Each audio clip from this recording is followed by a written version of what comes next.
And now the B Plus Wrestling Podcast.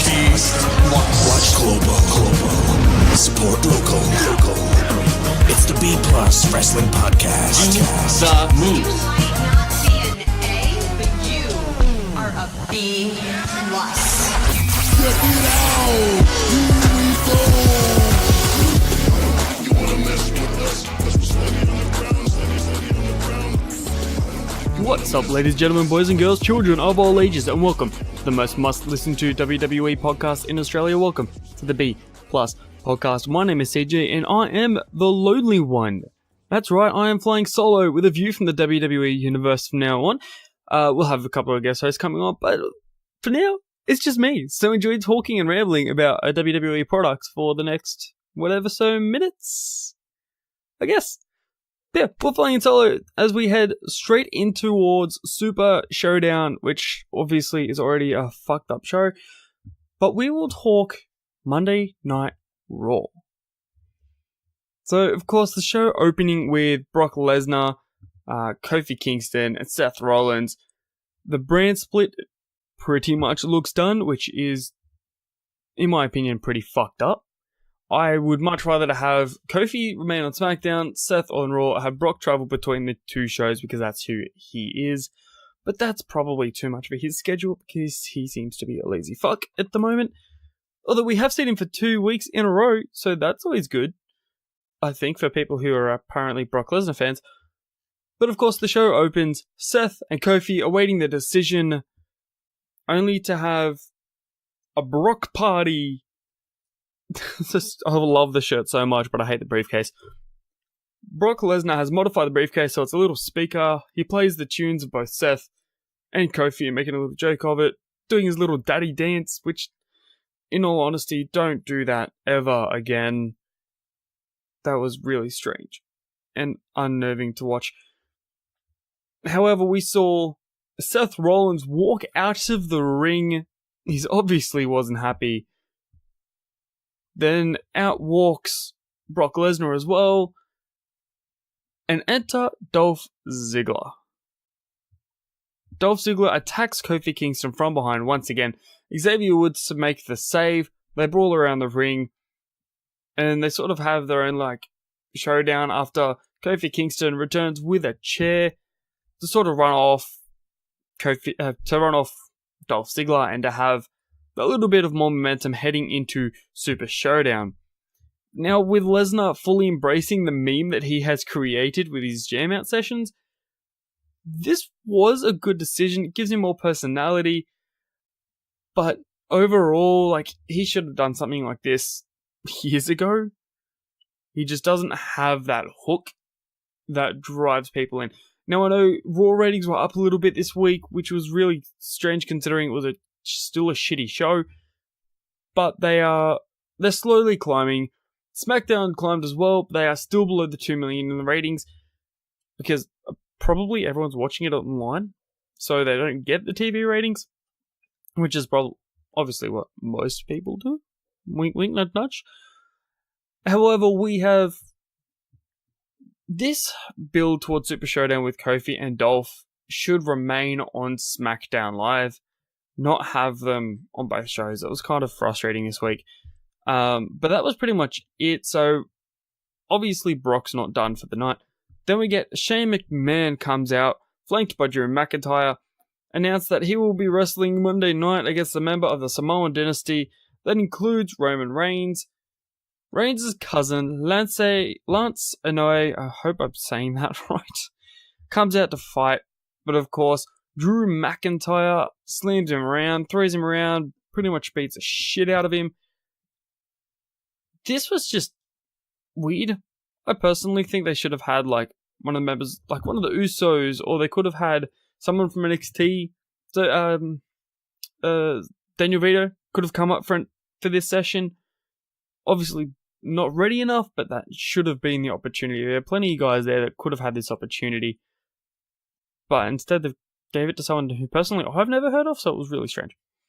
And of course, Shane defeating Lance by submission, holding the triangle hold on Lance until the big dog, Roman Reigns. I'm so sick and tired of hearing that. Roman Reigns comes out, storms the ring, pushes away both heels, and we have, of course, another stare down. Because apparently this is, of course, the week of stare downs. Then we have another in-ring segment of Brock Lesnar again comes out with his boombox briefcase. That's what I'm going to call it, the boombox briefcase. Then they're like, we're going to make the official cash-in announcement. Rollins turns and stands up to the Beast. And this is where things got awkward. So, Paul Heyman starts reading Part 3, Category C1, whatever it was, saying that Brock Lesnar could wait until May 19, 2020 to cash in. You see this little back and forth where Brock's like, I have a year, and then starts slapping Heyman around with pieces of paper, which I thought was fucking hilarious. It was honestly one of the funniest things I've ever seen. Turns to Rollins and goes, I have a year. So screw you. Then, of course, the 24/7 champion R-Truth sort of appears out of nowhere, getting chased by superstars. And then that was pretty much it. It was really weird part for that segment to end with the whole R-Truth running around. Sorry, it was backstage, sorry. Almost getting pinned in the Usos Memorial Day celebration. That was going on as well, which was pretty funny. We had a little bit there where you had the Revival and the Usos playing throw the sandbag into the hole.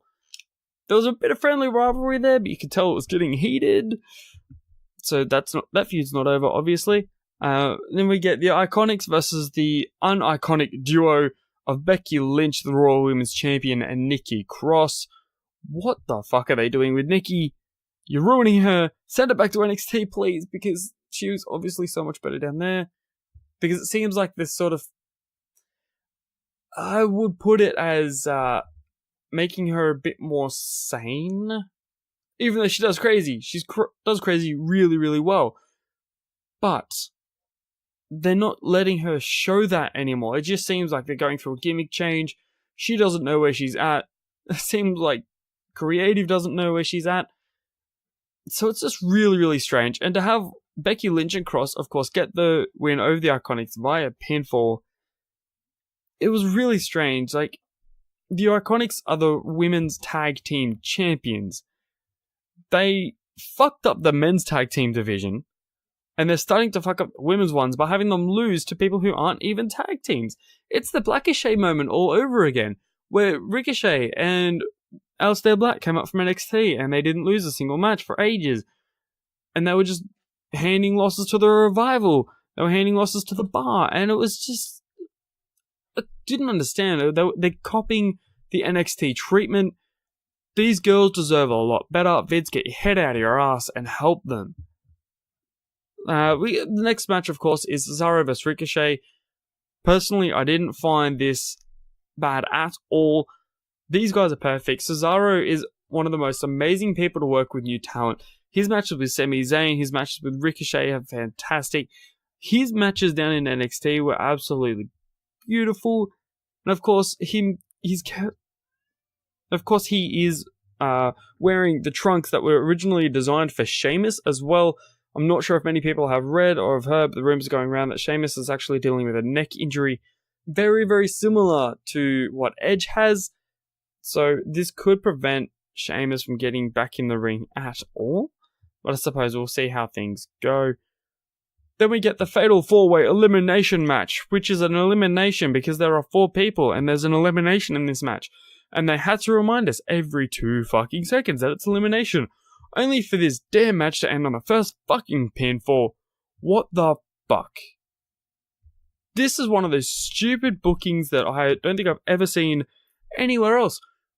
They have Braun Strowman, The Miz, Baron Corbin, and Bobby Lashley facing a Fatal 4-Way match.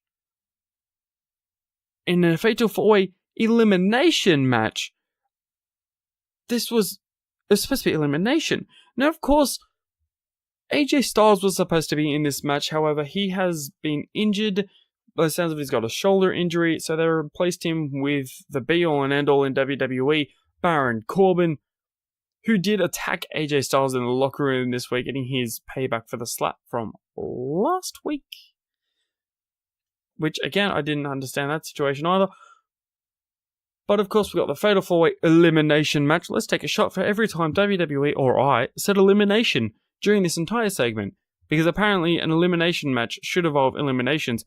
But no, all it had was Bobby Lashley and Braun Strowman sort of fight into the crowd and walk away from the ring. Literally just walked away. Like, if you have a look behind the screens, it's as if they were just walking away. It was really strange. However, of course, Baron Corbin getting the pinfall victory over The Miz. We are getting Baron Corbin versus Seth Rollins for the Universal Championship at WWE Super Showdown, which is not in Melbourne this time.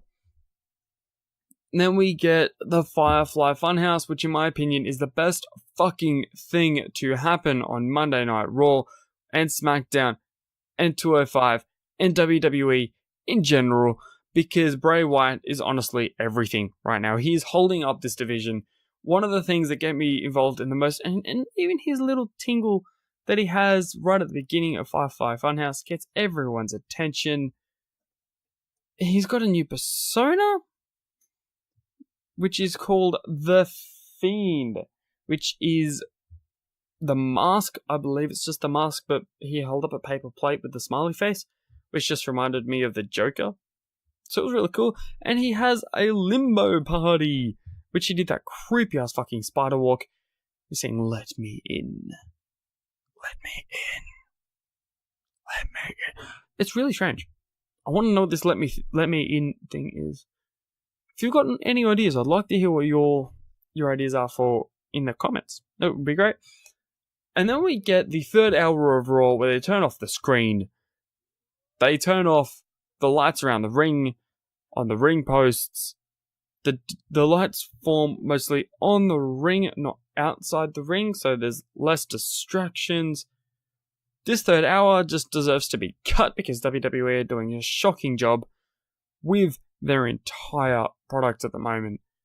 And by shocking, I also mean the electric chair, which was probably one of the weirdest situations I think I've ever seen. Now, this is also coming through where the rumors are. So there's a couple of rumors revolving around this entire situation.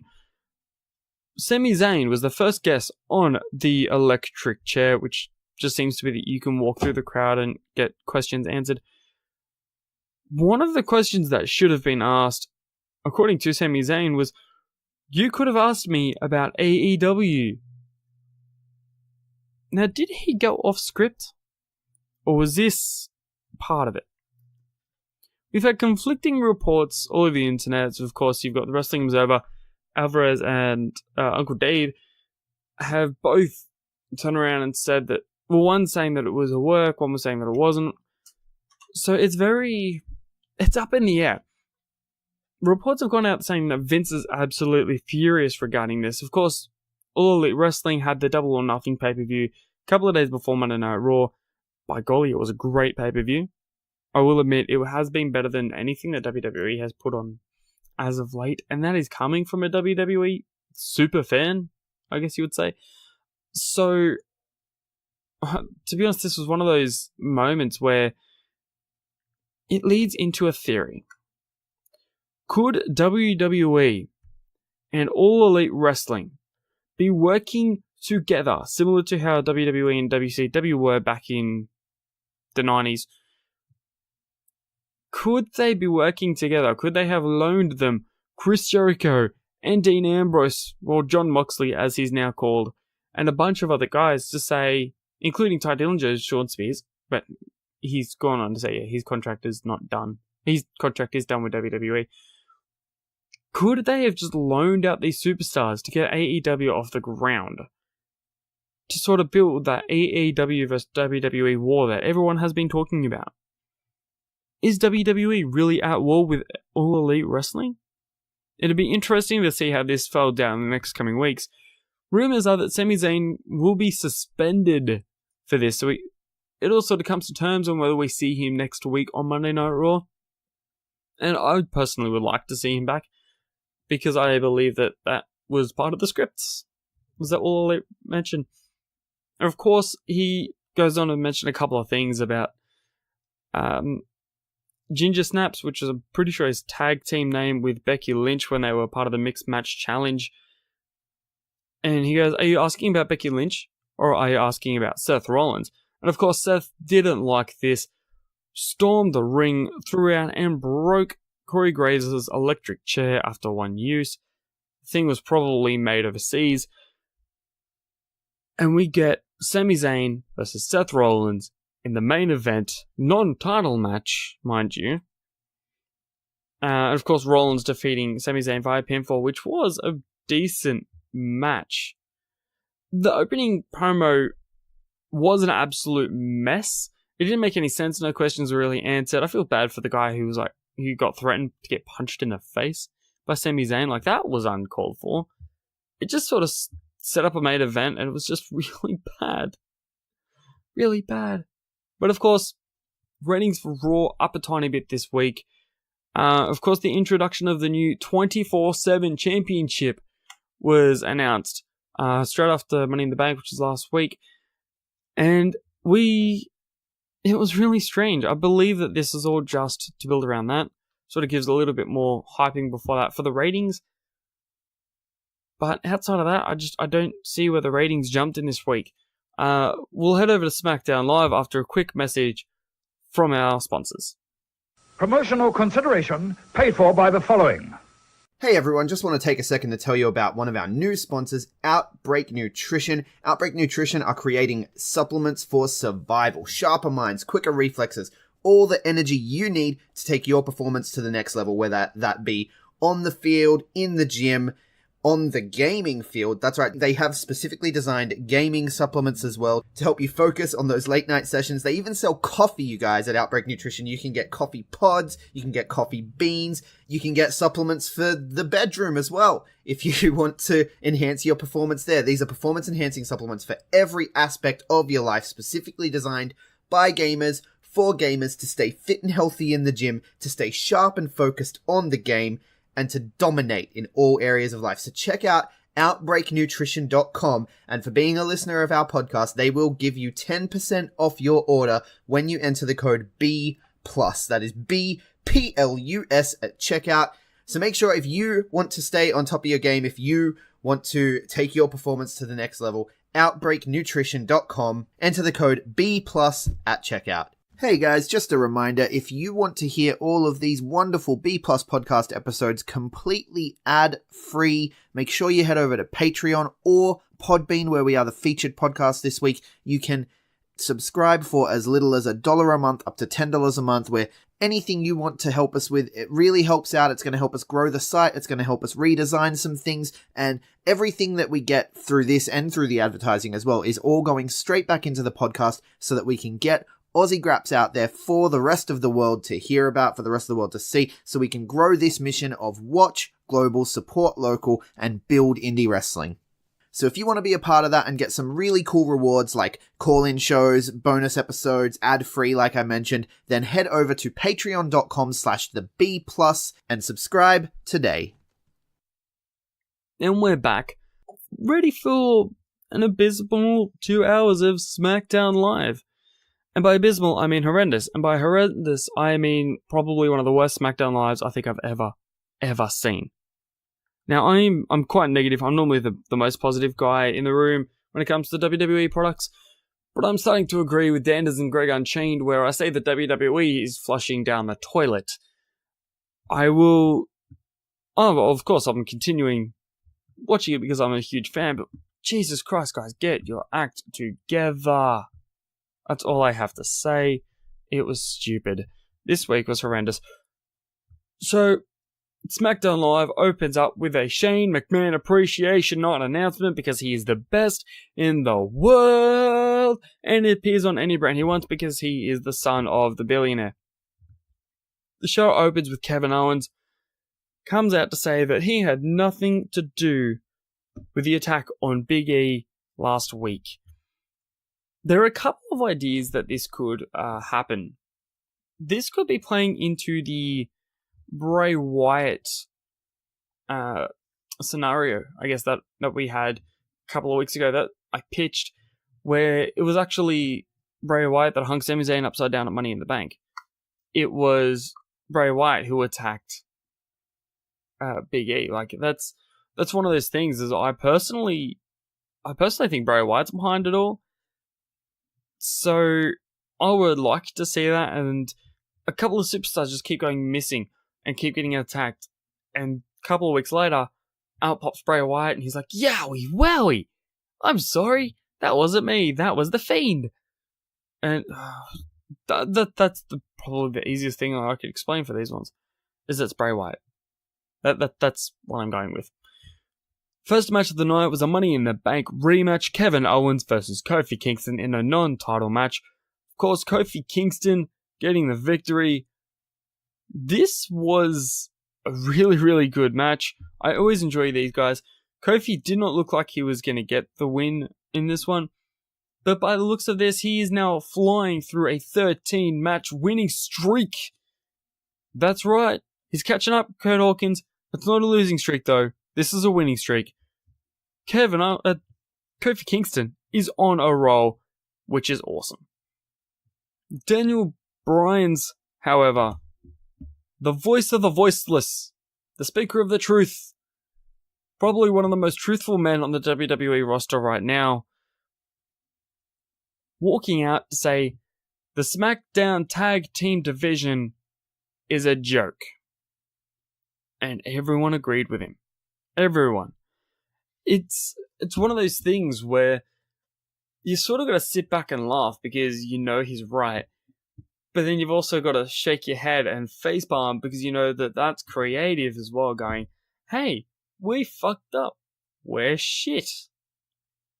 And that's pretty much what it comes down to. Was creative have also started to realize that they have wasted their tag team division. And we'll touch on that a little bit more after I finish off with SmackDown. But that's pretty much where creative's going. And here they hand Heavy Machinery, Otis and Tucker out.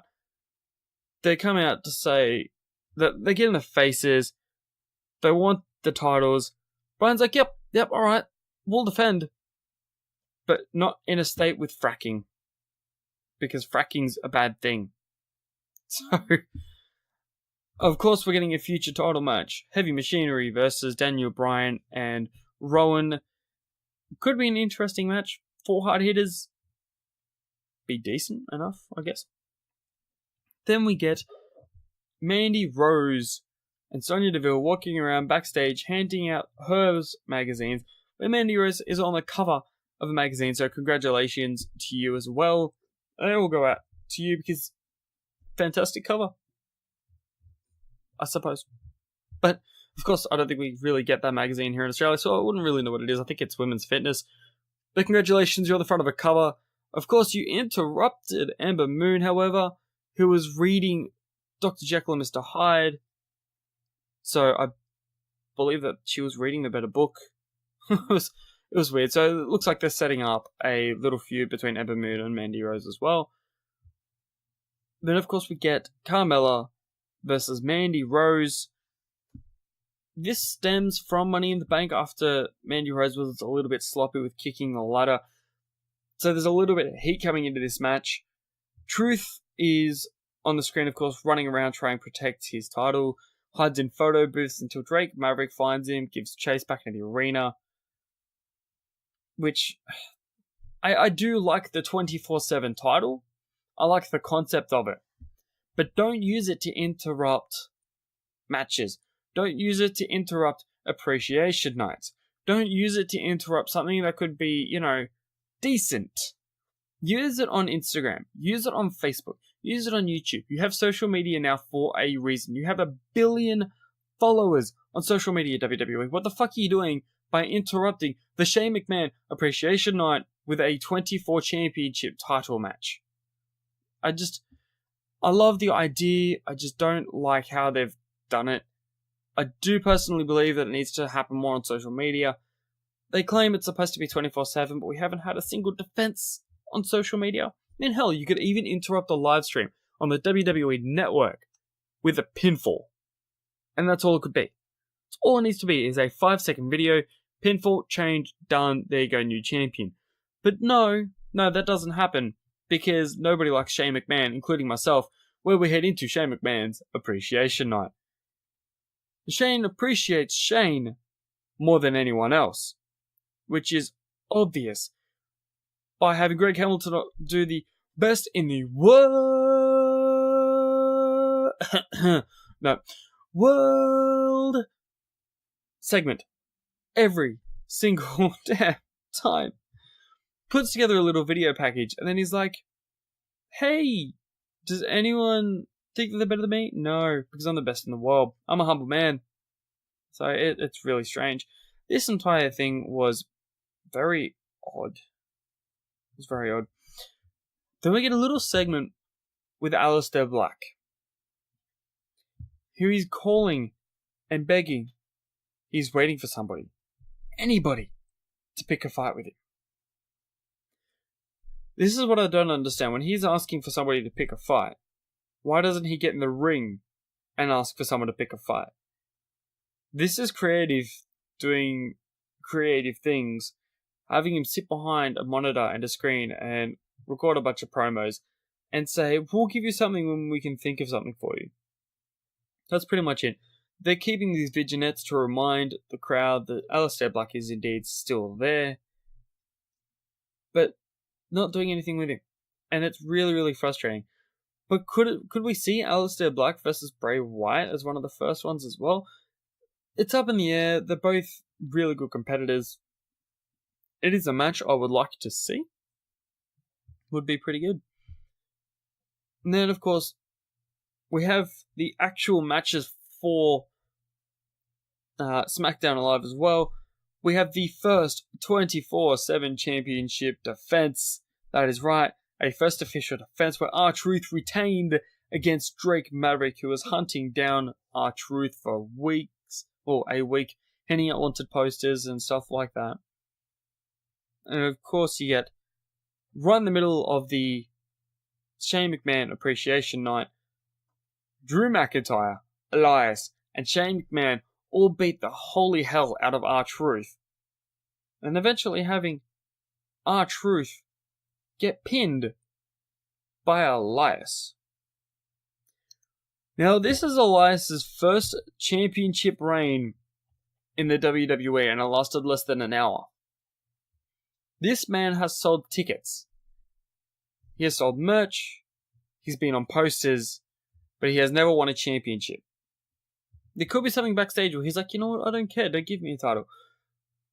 But he deserves one, and it's not the 24/7 championship that he deserves.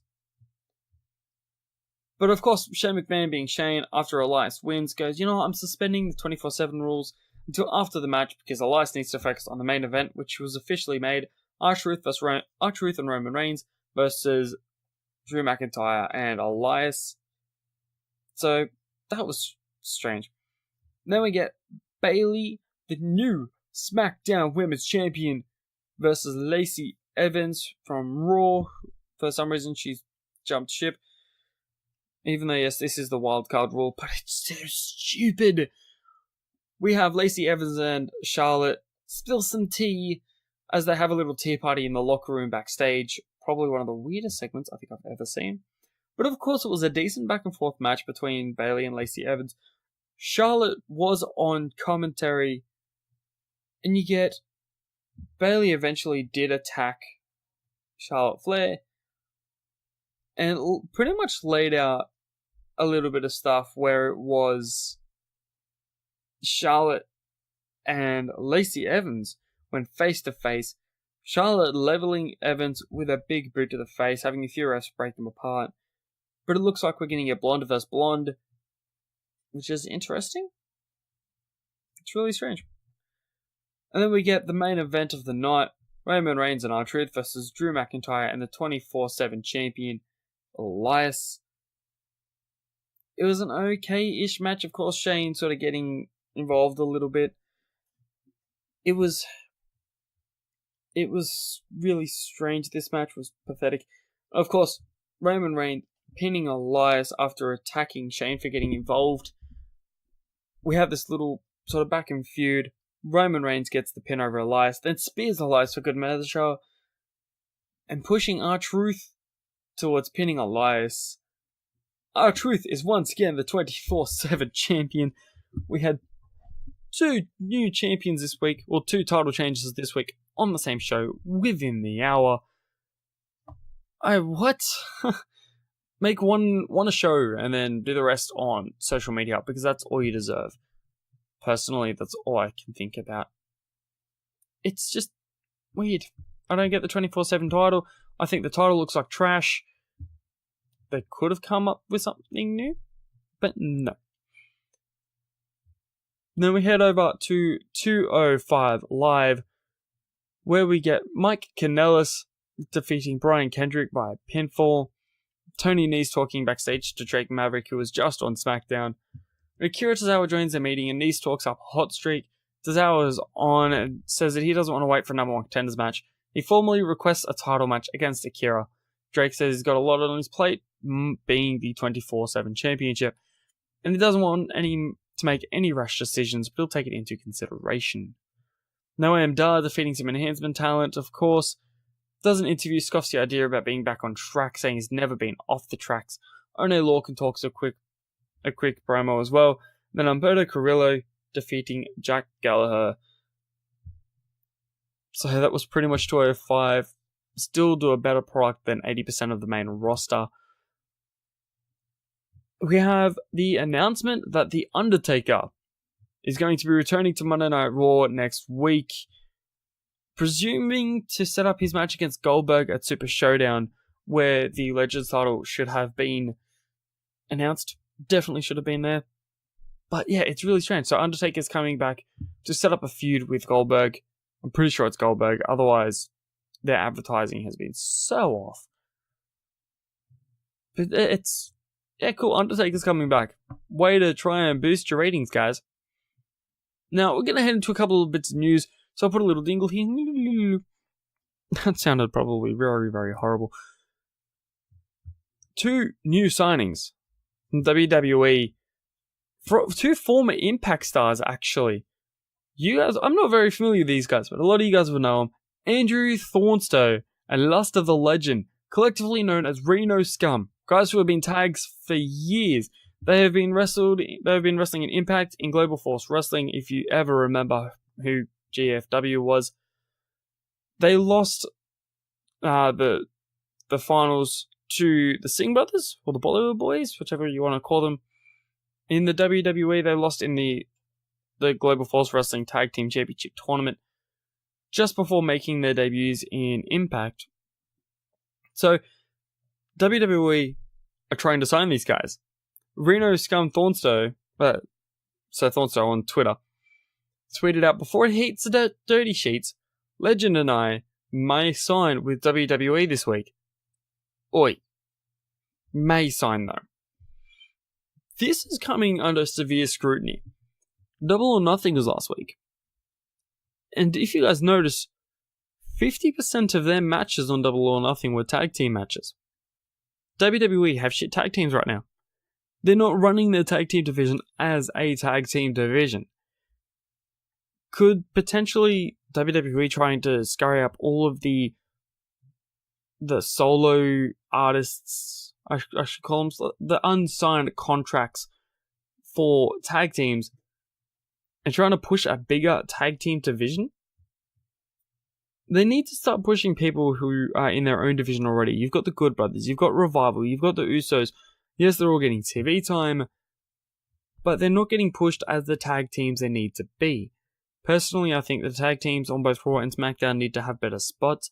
I believe that they need to have better matches as well. But bringing in someone new like Reno Scum could have positive outlook on it, because it could be WWE's way of going, hey, we're getting new people, let's have new matches. Maybe that could be the option, but it's really strange. Having AEW, where 2 of their EVPs are a solid tag team, genuine brothers, running a tag team division outside of WWE, it doesn't look great for the E because everyone else is looking at this tag team division going, that is what we want. That is what we're going to fight for. And WWE have gone, yep, cool, you're going to fight for that? I'm going to sign more people. That's pretty much what it seems like. So, we may even see Reno Scum heading into WWE. Creative changes were made this week. Creative changes. We had Road Dogg Jesse James has begun working for NXT on a full-time basis. The nature of his work still being kept under wraps, but he has officially moved to NXT due to the fact that Vince, and I quote Jon Moxley on the Voice of Jericho podcast, he is ridiculous to work with creatively. He's one of those people that doesn't seem to like everything that happens. Someone will come forward with an idea, Vince shoots it down straight away. You sort of got to bite the bullet, take what's given to you. Vince has lost it. Vince, if you ever listen to this, I doubt you will, but you need to go. As much as I hate this, you are the father of the company. You are one of the best things to ever happen in professional wrestling, but you have lost your creative touch. And it's obvious. It's showing on Monday Night Raw, it's showing in SmackDown, showing on 205. Your superstars are leaving, specifically with Mike and Maria Kanellis, both turning around, tweeting out, contracts are up in 3 weeks, just saying. And then when someone retweeted them going, contracts where? Maria's response was, our gym memberships, ... By looks of this, their contracts are just about done. Mike and Maria are out the door. Say hello to All Elite Wrestling because it's where they deserve to go. They will be appreciated there. They would be appreciated in Ring of Honor. They would be appreciated in New Japan Pro Wrestling. These guys were unfortunately wasted here in WWE. These guys have potential to go to the top. And I was excited for them because Mike and Maria Kanellis have some amazing skill, both in and out of the ring, whether it's on the mic, whether it's with interviews, commentary, that sort of stuff. The in-ring capabilities for the both of them are fantastic. But WWE wasted them. Maria Kanellis last wrestled at WrestleMania 35. That was the last time she wrestled for WWE. So, why has it been so damn long? That's all I have to ask, is why has it been so damn long? These guys seem to be out the door. Vince, do something. Triple H, do something. That's all I have to say. And of course, we've got one of the biggest news coming out of WWE, of course, is Talk with Jericho and Jon Moxley having their announcements today, having their sort of the discussions. Dean Ambrose did not enjoy his time in the WWE over the last 12 months, and it is obvious. It is obvious. Now, this is something that I quote from Jon Moxley. He, referencing to Vince McMahon, starts babyfacing me, and he's like, I understand you gave your notice, and thank you very much for everything. And I'm like, well, I guess we're doing this now. This is where he turned around and said, he's not re-signing. He's done. So he went on to mention Mark Carrano, WWE Senior Director of Talent Relations, had informed McMahon that Moxley knew he wanted to leave WWE on the day that he received a rabies jab during a segment on Raw. Vince goes, yeah, I heard you were unhappy with something about the shot thing that we did. I wish you'd have told me. Moxley then said during the podcast that he had already told Vince McMahon about his unhappiness with the segment 2 months earlier, and he tried to stay calm during their meeting. I'm still trying to babyface him, be as nice as possible, show all my gratitude. I got a little emotional, you know what I mean? On both sides. I took the opportunity to say everything I wanted because I had been having this conversation in my head for months. Does this not sound familiar? This will be one of the biggest talked about podcasts in the wrestling industry. CM Punk and Colt Cabana pretty much did the exact same thing when CM Punk left. Now, Jon Moxley's doing the same thing. Yes, he did give his gratitude towards WWE, but he also started pointing out everything that was wrong. And everything that was wrong seems to be based around Vince McMahon. Now, I'm normally not a negative, nitty-bitty person, but come on, Vince. Grow up. There have been so many people listen to your audience who are saying, third hour needs to go, you need to up your creative. This is just bullshit that you're handing us. TV ratings were both up again this week. SmackDown creeping just under 2 million, which seems to be a big amount, but of course Raw from viewership fell 30% from this time last year I should say. So they're not doing well at all. That is all I can say. It's WWE needs to act on what they're doing. AEW has come out swinging for the fences with everything that they've got. Honestly, I have to applaud all Elite Wrestling. They're going to start putting WWE on their toes, and I hope it happens. But that's pretty much it for everything WWE this week for myself. Not a very long one, but it's one that's out there. I do apologize for no showing last week. I was dealing with a little tummy flu. But I'm back. And I'm back full time. So ladies and gentlemen, my name is C-Jaii. I'm from C-Jaii's World on Instagram. But collectively, we are the B Plus Wrestle on Twitter because wrestling wouldn't fit. But we are the B Plus Wrestling everywhere else, including Patreon, which is www.patreon.com/the B+. If you want to get in on our mission to watch global and support local, that is the place to do it. Every dollar that comes in goes towards growing the show and helping get the word out about Aussie Graps. So you can get ad-free episodes, custom episodes, including one that's coming out very, very soon, which is the top 5 themes, which is pretty good. Don't forget to listen to the NXT cast, of course, hosted by Greg Unchained himself. Heading into NXT TakeOver, which is really, really interesting. Takeover 15? I'm excited. I want to hear it with you guys as well. Don't forget, if you're listening to us on social media or on Spotify, iTunes, wherever you listen to us, Popbean, don't forget to subscribe, like, give us a 5-star review if you feel so inclined. And as always, thank you for listening.